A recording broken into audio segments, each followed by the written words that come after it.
Hello students, I welcome all of you in this online lecture of operations research.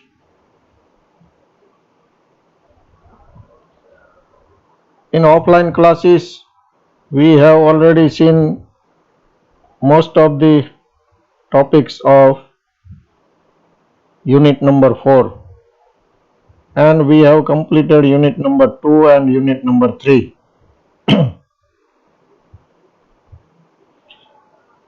Now only things to cover is unit 1 and two topics of unit number 4. They are simulation and PERT CPM. So today we will see simulation. What is simulation?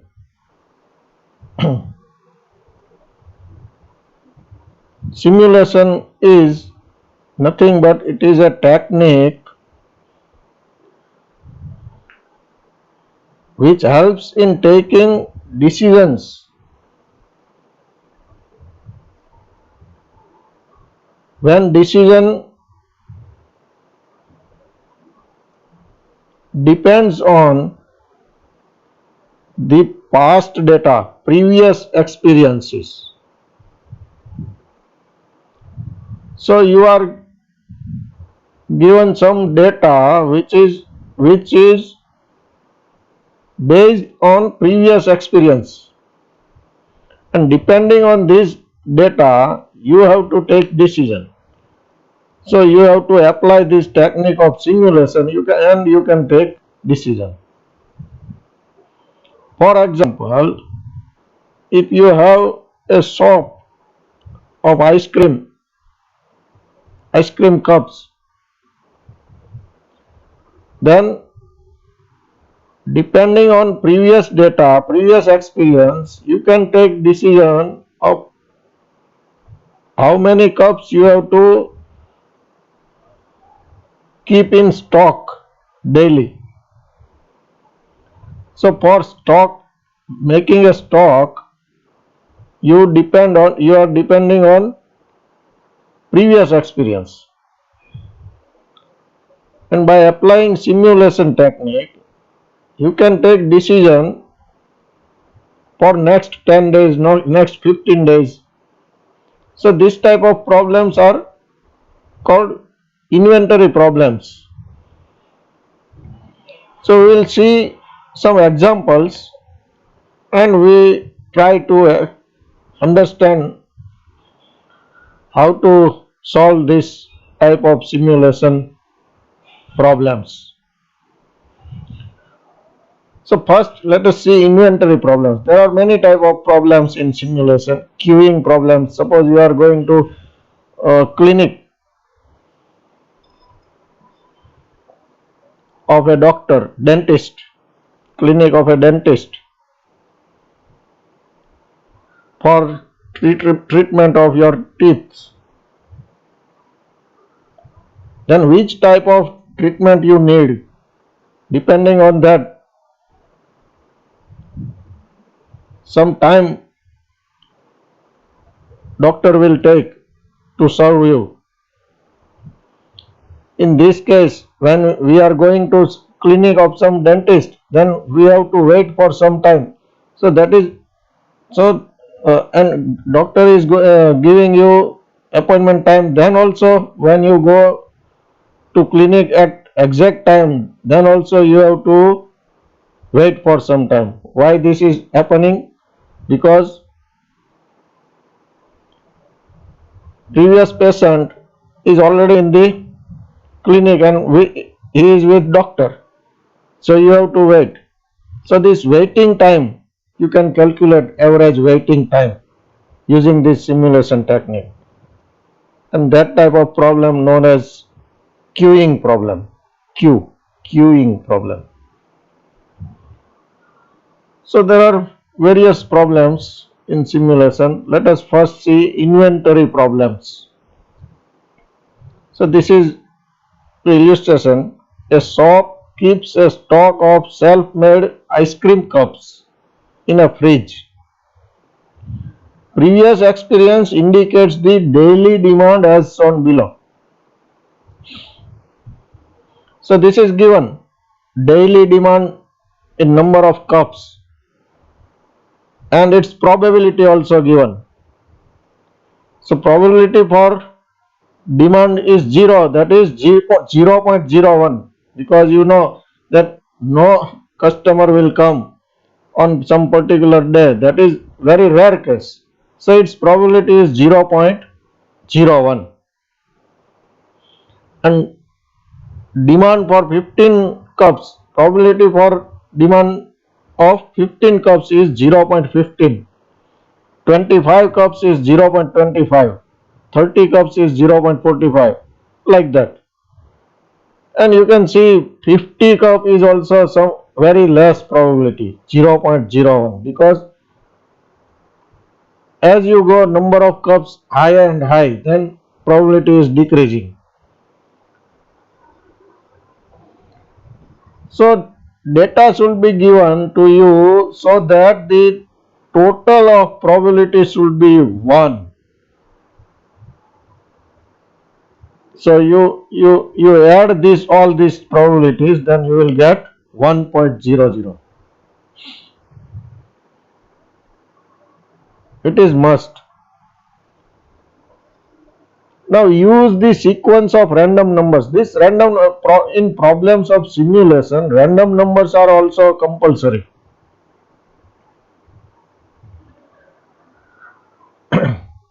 So use the sequence of random numbers 23, 30, 50, 58, 39, 4, 92, 26, 54 and 12. 1, 2, 3, 4, 5, 6, 7, 8, 9 and 10. Sequence of 10 random numbers is given. So you have to simulate the problem for 10 days, because this demand is daily demand, and sequence of random numbers is having 10 different numbers, 10 different random numbers. So it means you have to simulate the problem for 10 days. If you are asking to simulate the problem for 15 days, then this sequence must contain 15 different random numbers.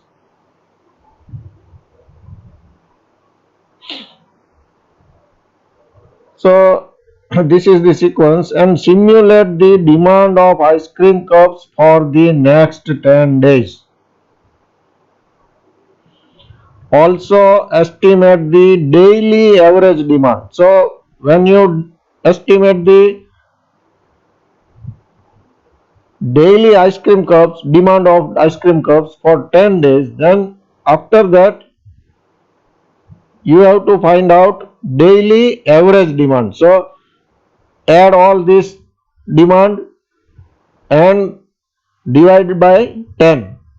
Average લેવામાં તમે એમ જ કરો ને, પહેલા સમ કરો, સરવાળો કરી દો, બધાને એડ કરી દો અને પછી જેટલા નંબર્સ હોય એનાથી ડિવાઈડ કરી દો. 10 ડિમાન્ડ્સ છે, 10 ટોટલ 10 ડિમાન્ડ્સ મળશે તમને 10 ડેઝની. તો એનો તમે સમ કરો, એડ કરો બધાય અને પછી એને 10 થી ડિવાઈડ કરી દો તો એવરેજ ડિમાન્ડ મળે daily. So estimate the daily average demand for the ice cream cups on the basis of simulated data. So this is your task. You have to simulate the demand for 10 days. So let us see the solution, how to solve this problem, how to simulate or how to estimate. First of all, depending on this given data, you have to find out probability. You have to draw a table in which this probability, take this probability and cumulative probability. Cumulative, now you know, in replacement problems we have studied what is cumulative. See, this is given daily demand, that is given. This table is cumulative probability distribution. So first of all, prepare the table for cumulative probability using the data given data. So daily demand is given 0, 15, 25, 30, 40 and 50.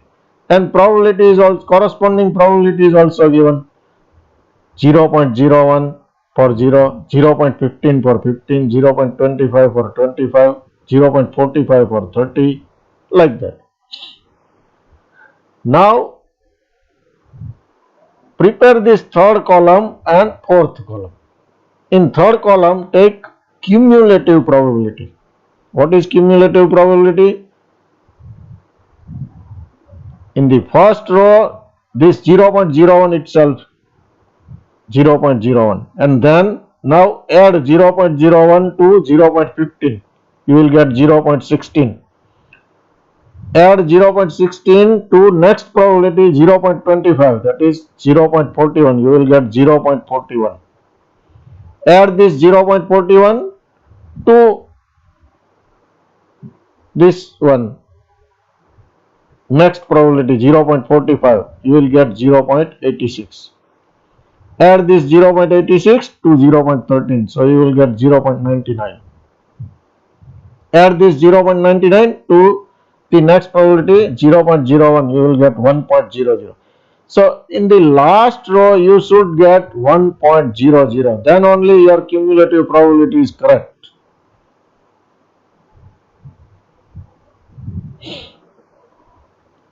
Now prepare this last column, random number interval. For any problem of simulation, depending on given probability, you have to prepare this type of table in which cumulative probability and random number interval.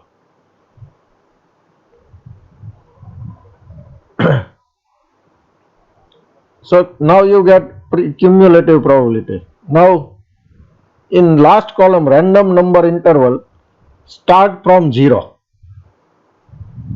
to previous digit of this 1. Here is 1. So previous digit of 1 is 0. So 0 to 0. Therefore I have written only 0. Otherwise, if here probability is 0.02, then previous number of 2 is 1.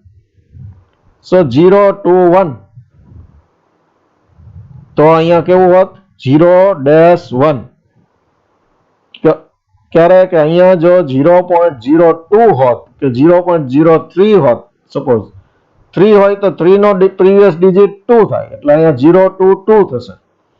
પણ અહીંયા 0.01 હતું એટલે previous digit 1 નો previous digit 0, તો 0 to 0, start from 0 up to previous digit of 1, that is 0. So 0 to 0 means 0 only. Therefore I have written here 0 only. Now start from next digit of this 0. If here 0 to 2, then next digit of 2 is 3, like that. So here is 0, so next digit is 1. So 1 to previous digit of 16, that is 15. 1 to 15. Start from next digit 16. 16 to previous digit of 41, that is 40. 16 to 40. Start from next 41 up to previous digit of 86, so 85. Start from next 86 up to previous digit of 99, that is 98. Start from 99 up to previous digit of 1.00, that means 100. Previous digit of 100, that is 99. So 99 to 99. Therefore I have written 99 only. So in this way you can prepare this table, cumulative probability distribution. Now based on this table, based on the and based on the given 10 random numbers, simulation calculations for a period of 10 days are given in the following table. હવે આ કેમ calculate કરવું, simulation કેમ કરવું, એટલે estimation કેમ કરવું. Estimation નો આધાર શેના પર હશે, રેન્ડમ નંબર્સ પર. એટલા માટે આપણે નેક્સ્ટ ટેબલમાં જ્યારે એસ્ટિમેશન કરશું, સિમ્યુલેશન કરશું, ત્યારે જેટલા દિવસનું સિમ્યુલેશન કરવાનું હશે એ બધાને કોરસ્પોન્ડિંગ રેન્ડમ નંબરનો યુઝ કરશું. તો આ એનું પેલું છે ટેબલ, ડિમાન્ડ સિમ્યુલેશન. તો ફર્સ્ટ કોલમમાં લ્યો ડે નંબર, કેટલા ડેઝ છે, 10 ડેઝ છે, એટલે 1 to 10. નેક્સ્ટ કોલમમાં લ્યો રેન્ડમ નંબર, જે 10 રેન્ડમ નંબર્સની સિક્વન્સ તમને આપેલી છે અહીંયા લખી નાખો, તમને આપેલી જ છે અહીંયા 23, 30, 50, 58 like that. તો આપ લખી દો 23, 30, 50, 58 અને ટોટલ 10 જે નંબર્સ આપેલા છે રેન્ડમ નંબર્સ આ આપી દો. હવે આનો આપણે એસ્ટિમેટ કરવાનું છે, સિમ્યુલેટેડ ડિમાન્ડ. અહીંયા આપણે ફિગર આપણે મૂકવાનો છે. કેવી રીતે આવશે આ ફિગર, ફાઇન્ડ ક્યાંથી થશે? તો હમણાં જ આપણે બનાવ્યું છે પેલું ટેબલ અગાઉનું, ક્યુમ્યુલેટિવ પ્રોબેબિલિટી અને એની પછી રેન્ડમ નંબર ઇન્ટરવલ. એ જે રેન્ડમ નંબર ઇન્ટરવલ જે લાસ્ટ ટેબલમાં હતું એ આપણે યુઝમાં લેવાનું છે. તો here your random number is 23. Find the number 23 in your random number interval. So in random number interval it is falling in this interval 16 to 40. 23 falls in this interval 16 to 40. Corresponding to this interval, your demand is 25. 25. So corresponding to random number 23, demand should be 25. So write this 25 here, simulated demand. Similarly, find 30 in that interval. 30 again falls in this interval 16 to 40. So the demand is same 25. 25. Now next number is 50, random number 50. 50 falls in this next interval 41 to 85. So corresponding to 50, demand is 30.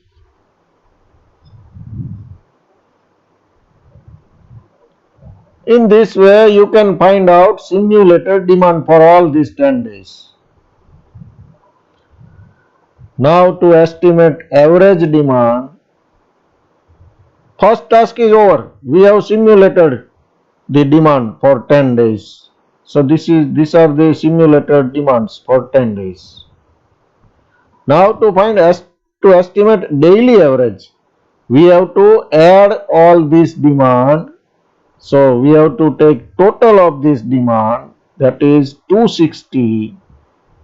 Now to find out daily estimated demand, daily average demand, we have to divided this 260 by 10 because 10 days, there are 10 days. So 10 days ની demand 260 થતી હોય તો daily કેટલી થાય? તો divided by 10 average કાઢવા માટે. તો 260 divided by 10, that is 26. હવે સપોઝ અહીંયા 265 ટોટલ આવ્યો હોત તો 265 divided by 10 એટલે 26.5. તો 26.5 કપ્સ હોય નહીં, અડધો કપ આપણે સ્ટોકમાં રાખી શકાય નહીં, એટલે કપ આખા જ રાખવા પડે. એટલે એને એવરેજ કરી દે, એટલે પેલું કરી દેવાનું, એપ્રોક્સ કરી દેવાનું. એટલે 26.6 આવ્યું હોય, 5 આવ્યું હોય, 7 આવ્યું હોય તો એના 27 કરી દઈએ. 26.1, 2, 3 એવું કઈ આવ્યું હોય તો એના 26 કરી દઈએ. એટલે છેલ્લે તમારે આને એપ્રોક્સિમેશન લઈ લેવાનું જો ઇન્ટીજર આન્સર ન આવે તો. એ જોવાનું આ શું તમને આ કીધું છે, કપ છે એ પોઈન્ટમાં ન હોઈ શકે એટલા માટે. બીજું કંઈક એવું હોય કે જે પોઈન્ટમાં હોય, રૂપીઝની વાત હોય તો પોઈન્ટ ચાલે. એ રીતે તમારે ડિસિઝન લેવાનું. આ so our problem is over. Solution of illustration is finished. We have completed our task. So let us see the next illustration. Similar illustration is this. So this is the similar illustration. A washing machine dealer's record of previous month sale of a particular brand of washing machine as follows. Demand. This is also related to demand. Number of washing machines. 4, 5, 6, 7 and 8. But it is given number of days, not probability. So now from this data, first of all you have to find out probability, because probability is important for us. You can find this, the probability from this data. How? Let us see. See, total number of days is 30 because it is monthly data, monthly sale. Otherwise you can add these numbers and you can find out how many days, total how many days. 5 plus 10, 15 plus 6, 21 plus 8, 29 plus 1, 30. 30 days. So out of 30 days, 5 days is there. So out of 30, if 30 days is there, then it is 100% or probability 1. But here it is 5. So 5 divided by 30. 5 divided by 30 is 1 by 6. And 1 by 6 is 0.17. So probability is 0.17. Similarly, you can find out probability of all this. 10 divided by 30. So 1 by 3, 0.33. Probability is 0.33. This is simple mathematics. You can calculate. 6 divided by 30. That means 1 upon 5, 0.2. 0.2. 8 divided by 30. જે કાંઈ પછી હવે calculation તમને calculator allow છે એટલે તમે calculation એમાં આરામથી કરી શકશો. પણ કેવી રીતે કેલ્ક્યુલેશન કરવું એ ખબર હોવી જોઈએ. તો આ તમને આપ્યું છે ડેટા, આના પરથી પ્રોબેબિલિટી મળી જશે. Use the sequence of random numbers 17, 46 and 74 and simulate the demand of washing machines for first 10 days of the month. તો ફર્સ્ટ 10 ડેઝ માટે સિમ્યુલેટ કરવું હોય તો 10 સિક્વન્સ 10 નંબર્સની સિક્વન્સ આપેલી હોવી જોઈએ, રેન્ડમ નંબરની આપી છે. તો આ રેન્ડમ નંબર આટલી વસ્તુ આપેલી હોવી જ જોઈએ. તમને ના આપી હોય તો ફાઇન્ડ કરી શકાતું. રેન્ડમ નંબરની સિક્વન્સ તો કમ્પલસરી છે. નહીતર તમારા પોતે રેન્ડમ નંબર તમે ધારીને મૂકી શકો. 1 થી 100 ની વચ્ચેના નંબર્સ ધારી અને મૂકવાના હોય. આ એવું રેન્ડમ નંબર મતલબ એઝ્યુમ કરેલા નંબર. કોઈ પણ ને તમે પૂછો ભાઈ 0 થી 99 માંથી એક નંબર બોલો, તો બોલશે 17, તો અહીંયા 17 મૂકી દો. આ કમ્પ્યુટર થી જનરેટ કરેલી પણ રેન્ડમ નંબર સિક્વન્સ હોય. કમ્પ્યુટર આ વસ્તુ કમ્પ્યુટરમાં થઈ શકે. રેન્ડમ નંબર સિક્વન્સ તમે 10 નંબર્સની જરૂર જનરેટ કરવાનું કમ્પ્યુટરને કહો તો એ આરામથી તમને આપી દેશે 10 નંબર્સ આવા આડાવાળા. તો ના આપ્યા હોય તો તમે જાતે મૂકી શકો, પણ આપ્યા જ હશે. એ જ રીતે અહીંયા પ્રોબેબિલિટી નથી આપી તો આપણે કેલ્ક્યુલેશન કરી શકતા હોવા જોઈએ. એટલો ડેટા હોય કે પ્રોબેબિલિટી મળી જાય તો પૂરતું છે.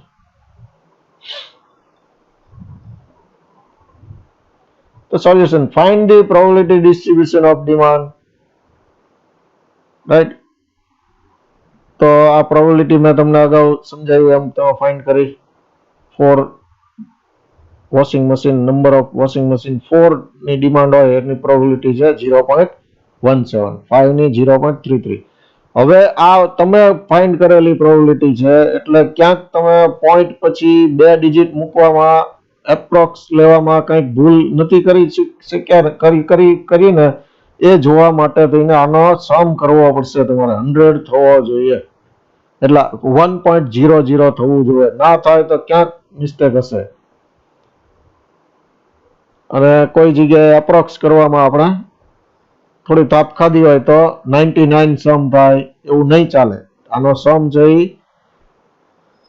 1.00 થવો જ જોઈએ 0.99 0.98 એવો થવો જોઈએ નહીં કે 1.01 આ નહીં ચાલે એટલે એ રીતે જોવાનું રહેશે તમારે ચેક કરવાનું રહેશે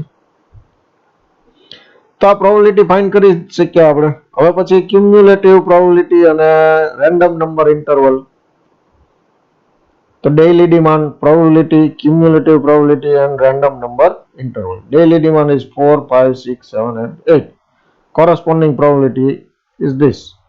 Now cumulative, for cumulative in first row 0.17 itself, in next add this 0.17 to 0.33 you will get 0.50, add this 0.50 to 0.20, 0.70 like that. Finally you will get 1.00. Random number interval start from 0 to previous number of this 17, that means 16. Start from next 17 to previous of 50, that is 49. Start from 50 next, that is 50. 50 to previous of 70, that is 69, like that. So now this is very easy, so you can find random number intervals to corresponding demand. Now simulate the demand for 10 days. For that you can prepare this table in like this, in this way also, or you can take day in first column, random number in second column and demand in third column.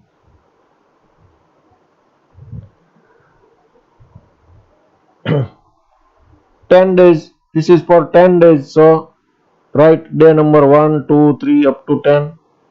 Then take this sequence of random number that is given 17, 46, 85.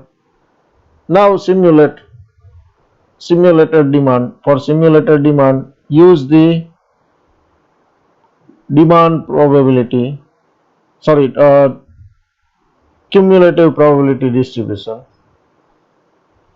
17 falls in the second interval, 17 to 49. So corresponding demand is 5. So here it is 5. 46 corresponding to 46 falls in this interval, 17 to 49. Again corresponding daily demand is 5. So simulated demand is 5, like that. 85 falls in this interval, 70 to 96. So corresponding simulated demand is 7. In this way you can find out all the simulated demand. Now to find out the average demand,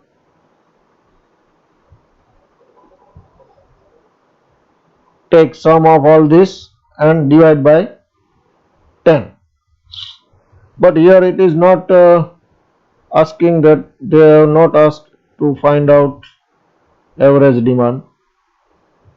Okay, the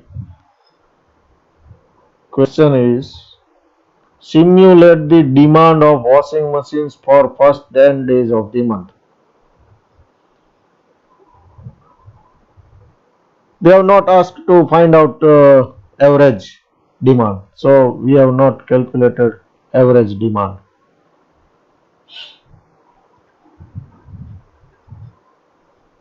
Next illustration. Zudio company has to supply only 200 jeans every day. 200 jeans, approximately 200 jeans every day. to their outlets situated in city bazaar. The production of jeans varies due to the availability of raw materials and labor, for which the probability distribution of production by observation made is as follows.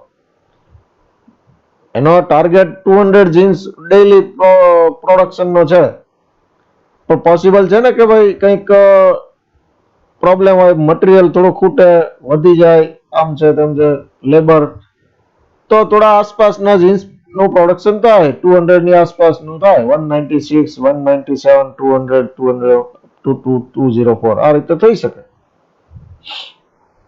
તો daily production normally જે થતું હોય એના આધારે અહીંયા આપણને એની probability આપી છે.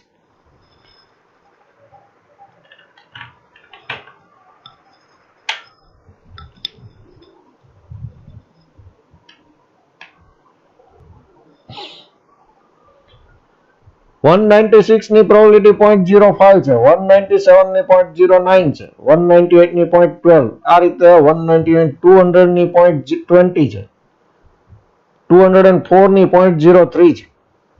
તો આ બધી પ્રોબેબિલિટી નો સમ કરીએ એટલે 1.00 થઈ જાય.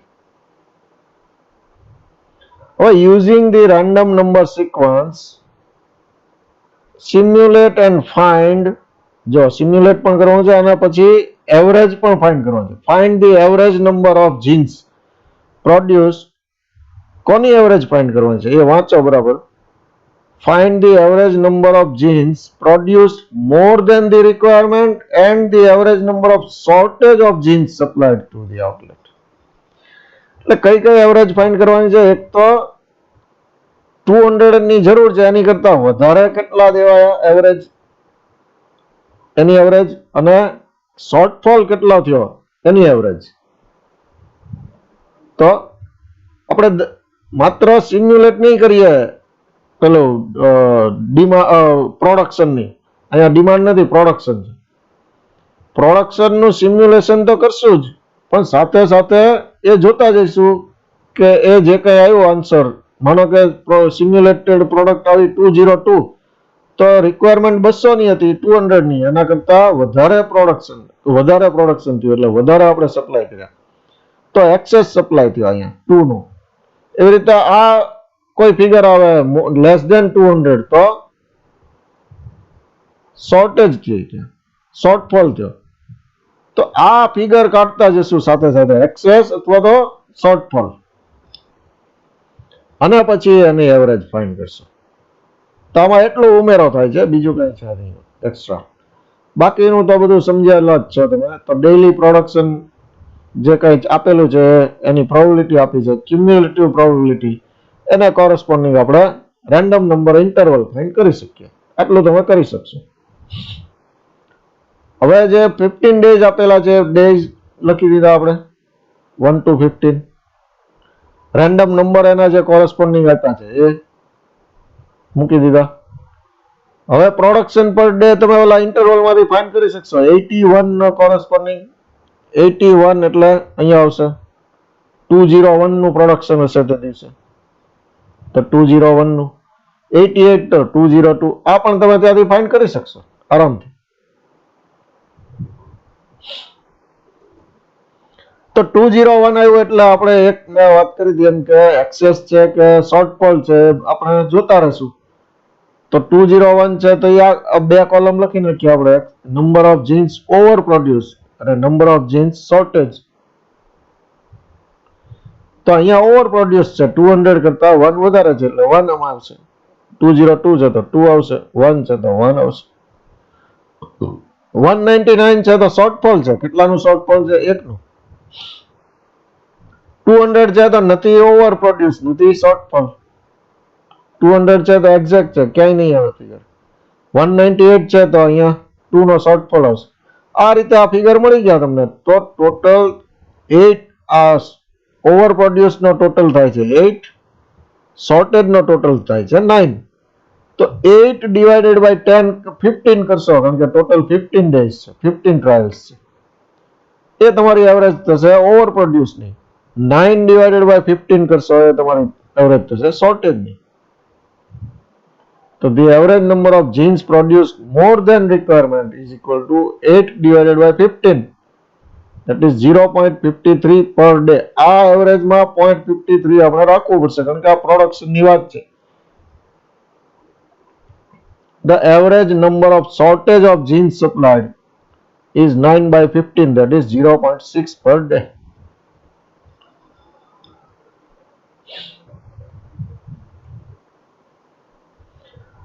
હવે મેં વાત કરી હતી એમ બીજી ટાઈપના પ્રોબ્લેમ જોઈએ, ક્યુઇંગ પ્રોબ્લેમ. ડેન્ટિસ્ટને લગતો જ એક પ્રોબ્લેમ છે. A dentist starts his patient's checkup and treatment at 8 am. મોર્નિંગમાં 8 વાગ્યાનું ક્લિનિક ખુલ્લીને તૈયાર થઈ ગયું હોય, ડોક્ટર ચેક કરવા માટે તૈયાર બેઠા હોય, એમ કહેવાનો મતલબ છે. At his clinic, receptionist schedules appointments of all patients at the interval of 30 minutes. આનો મતલબ શું છે કે તમે કોલ કરો રિસેપ્શનિસ્ટ ને એટલે એ ઉપાડે, આપણે એપોઇન્ટમેન્ટ માંગીએ, જો આપણે આવતીકાલની એપોઇન્ટમેન્ટ માંગીએ, આવતીકાલની બીજા કોઈએ ના માંગી હોય તો એ તમને પહેલો 8 વાગ્યાનો ટાઈમ આપે, 8 o'clock મોર્નિંગનો. પણ એક પેશન્ટ નો કોલ આવી જાય એટલે એની સામે 8 વાગ્યાનો ટાઈમ લખી નાખે. હવે બીજા પેશન્ટનો ટાઈમ કોલ આવે કે ભાઈ મારે પણ કાલની એપોઇન્ટમેન્ટ જોવે છે, તો એને તરત જ 30 મિનિટ પછીનો ટાઈમ આપે, 8:30 નો ટાઈમ આપે. પછી ત્રીજા પેશન્ટનો કોલ આવે એટલે એને નેક્સ્ટ એપોઇન્ટમેન્ટ 9 o'clock 9 મોર્નિંગનો આપે. આ રીતે દરેકને ટાઈમ આપતા જાય, અડધા કલાકના ગાળા રાખીને દરેકને એપોઇન્ટમેન્ટ આપતા જાય. પેશન્ટ્સ ટેક મોર ઓર લેસ ધેન 30 મિનિટ્સ, કારણ કે દરેક પેશન્ટને 30 મિનિટ્સ જ થાય એવું નથી ક્લિનિકમાં, એટલે કોઈને વધારે થાય કોઈને ઓછી થાય. વિથ ડેન્ટિસ્ટ, ડેન્ટિસ્ટની પાસે, એની પાસેની જ વાત છે આપણે. ડેન્ટિસ્ટની પાસે એને કેટલો સમય રહેવું પડે એની વાત છે. Depending on the type of dental work, એને કેવું કામ કરાવવાનું છે એના પર ડિપેન્ડ કરે છે. The following table shows the various categories of work with their probabilities and time needed to complete the work. તો આ ટેબલ છે કે ભાઈ જો પેશન્ટને ખાલી ચેકઅપ કરાવવાનું હોય તો એને 10 મિનિટ્સ રિક્વાયર્ડ છે, પણ ખાલી ચેકઅપ કરાવવા આવનારા પેશન્ટનું પ્રોબેબિલિટી કેટલી છે? 0.25.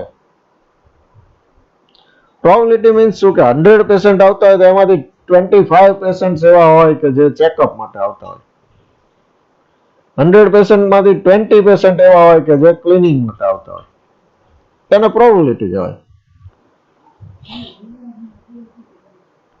ફિલિંગ માટે ટાઈમ રિક્વાયર છે 40, એની પ્રોબેબિલિટી છે 0.35. એક્સ્ટ્રેક્શન, આ બધી ડેન્ટિસ્ટની પેલા જે કઈ સર્વિસીસ હોય છે એના નામ છે. પોસિબલ છે કે દરેકને બધા નામની ખબર ના હોય, જરૂર ના પડી હોય.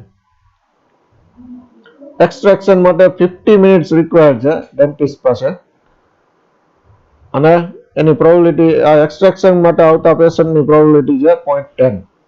ક્રાઉન માટે 60 મિનિટ્સ રિક્વાયર્ડ છે, અને પેશન્ટની આવવાની પ્રોબેબિલિટી છે 0.10 આ સર્વિસ માટે.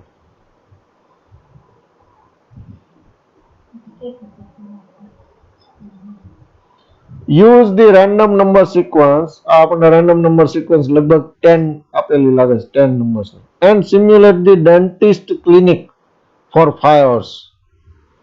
5 કલાક માટે ડેન્ટિસ્ટના ક્લિનિકમાં શું પોઝિશન હશે એ જોવાનું છે આપણે.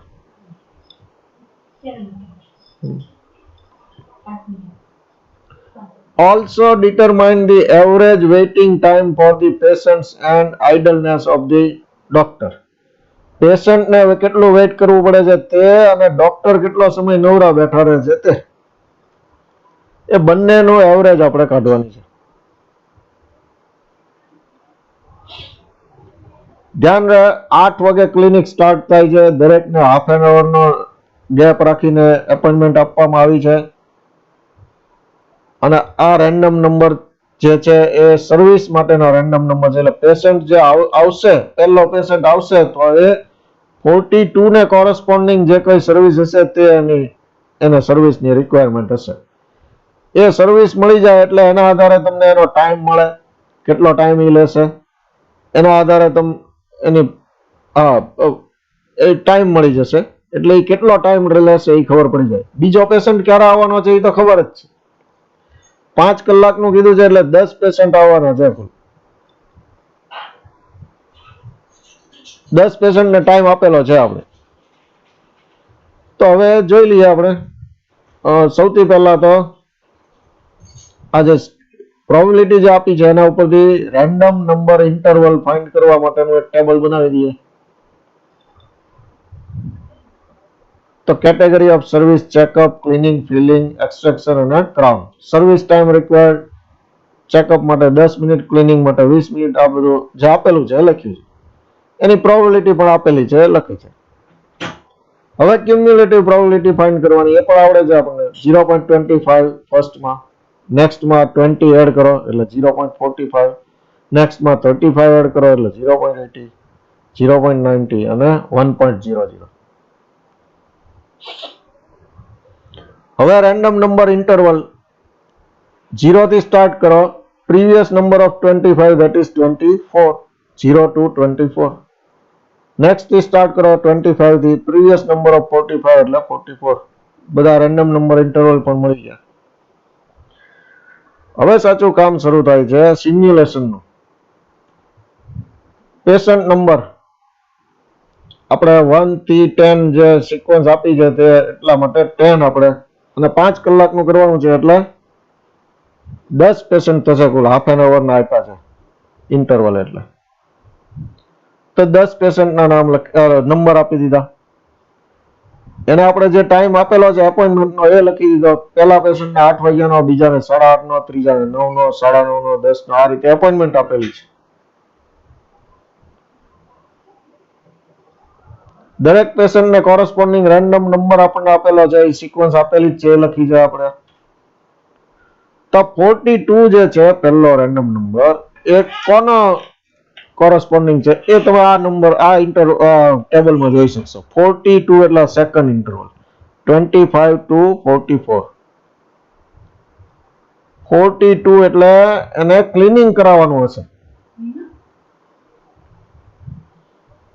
તો એ સર્વિસનું નામ આપણે લખી દીધું ક્લિનિંગ. સર્વિસ ટાઈમ કેટલો છે એ પણ મળી ગયા એની ઉપરથી. ક્લિનિંગનો 20 મિનિટ્સ, તો 20 મિનિટ્સ.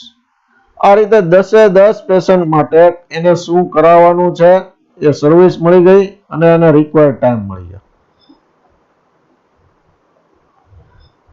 હવે શું થશે એ જોઈએ. તો 8 વાગે ક્લિનિક જે સ્ટાર્ટ થાય છે ત્યારે પહેલો પેશન્ટ આવ્યો હોય ત્યાં એને 20 મિનિટ સુધીની જરૂર છે.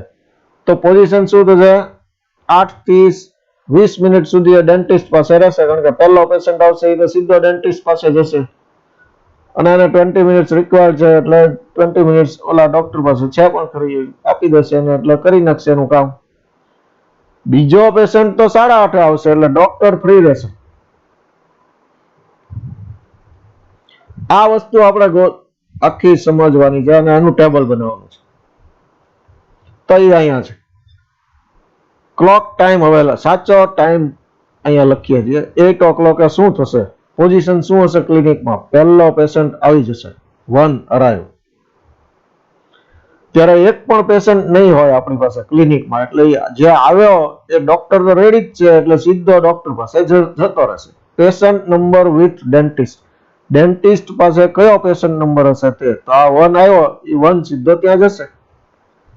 અને ઇન્ટુ બ્રેકેટ જે આપ્યું છે ટાઈમ ટુ એક્ઝિટ, એટલે અંદર ગયા પછી બહાર આવતા એને કેટલો સમય થશે?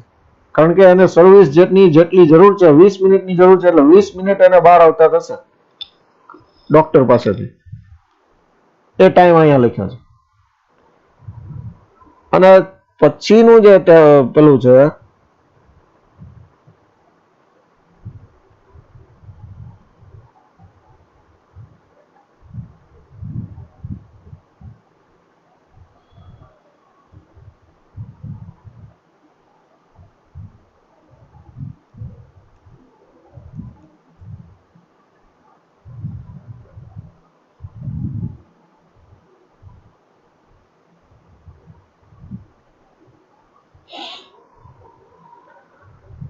પછીની જે કોલમ છે એમાં આપણે કોઈ પેશન્ટ વેઇટિંગમાં હોય બહાર તો એનો નંબર લખીએ છીએ વેઇટિંગમાં કોણ છે. તો હાલમાં તો ફર્સ્ટ પેશન્ટ આવ્યો છે એ સીધો ડોક્ટર પાસે છે એટલે બહાર કોઈ બેઠું નથી વેઇટિંગ હોલમાં, તો વેઇટિંગમાં કોઈ નથી. હવે શું થશે, આ 20 મિનિટે બહાર નીકળશે એટલે બીજી ઇવેન્ટ ક્યારે બનશે? 8:20. 8:20 શું બનશે તો કે 1 જે છે એ ક્લિનિકની બહાર જશે, 1 ડિપાર્ટ. ડોક્ટર પાસે કોણ હશે? કોઈ નહીં હોય, કારણ કે બીજો આવ્યો જ નથી હજુ. બીજો આવશે 8:30. વેઇટિંગમાં કોણ છે? કોઈ નથી. તો હવે ત્રીજી ઇવેન્ટ છે ક્યારે બનશે? 8:30, 8:30 જ્યારે બીજો આવશે. 8:30 બીજો સેકન્ડ આવ્યો ને અંદર કોઈ છે જ નહીં એટલે રિસેપ્શનિસ્ટ તરત જ કહેતા જાઓ ભાઈ ડોક્ટર પાસે, એટલે સેકન્ડ નંબર અંદર જતો રહ્યો. સેકન્ડ નંબરનો રિક્વાયર્ડ ટાઈમ કેટલો છે એ આપણે અગાઉ શોધ્યું છે. સેકન્ડ નંબરનો રિક્વાયર્ડ ટાઈમ છે 50 મિનિટ્સ સર્વિસ ટાઈમ. તો એને 50 મિનિટ્સનો સર્વિસ ટાઈમ છે. વેઇટિંગમાં કોણ બેઠું છે? કોઈ નહીં. ત્રીજો હજુ નથી આવ્યો, 9 વાગે આવશે.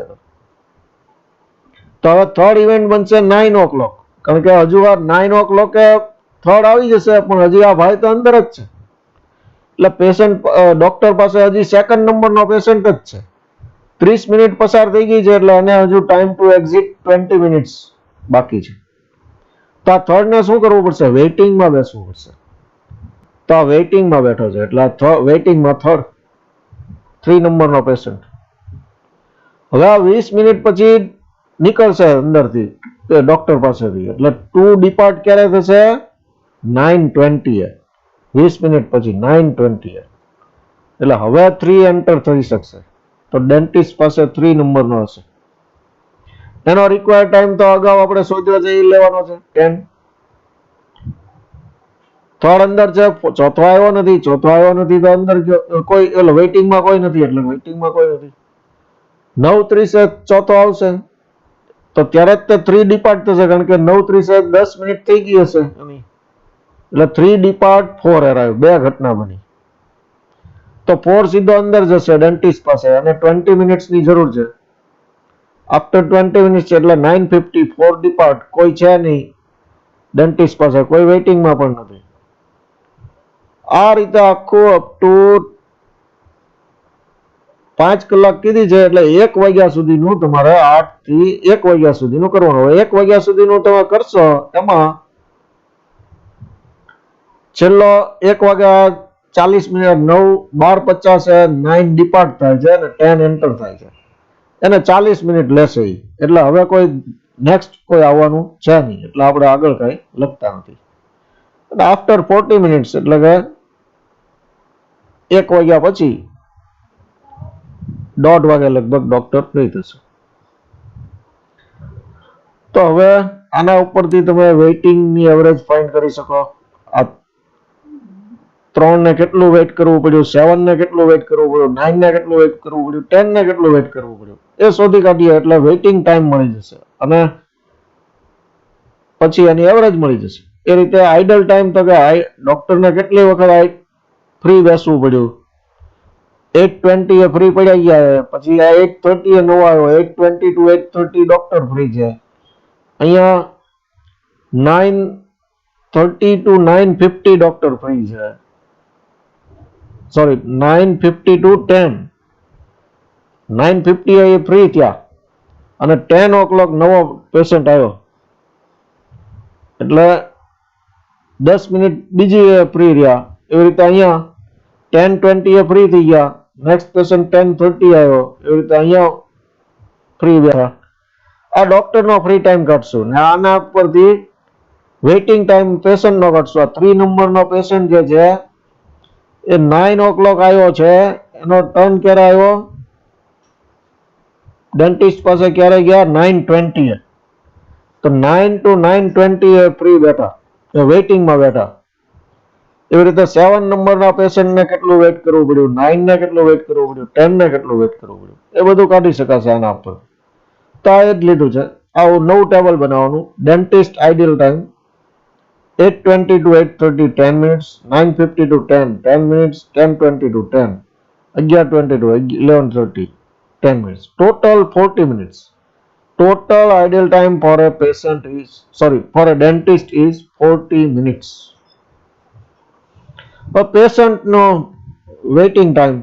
Patient number 1 and 8 to 8 8 o'clock આવ્યા 8 o'clock time આવી ગયો એનો waiting time 0. બીજા પેશન્ટ 8:30 આવ્યો 8:30 time આવી ગયો એનો waiting time 0. ત્રીજો પેશન્ટ 9 o'clock આવ્યો 9:20 એનો ટર્ન આવ્યો ડેન્ટિસ્ટ પાસે જવાનો તો એનો waiting time 20. આ રીતે દરેક પેશન્ટનો waiting time either 0 or જે કાંઈ છે તે આપણે ફાઇન્ડ કર્યો. તો total waiting time 60 minutes divided by 10 patients, number of patients 10, એટલે per patient 6 minutes average waiting time આવ્યો.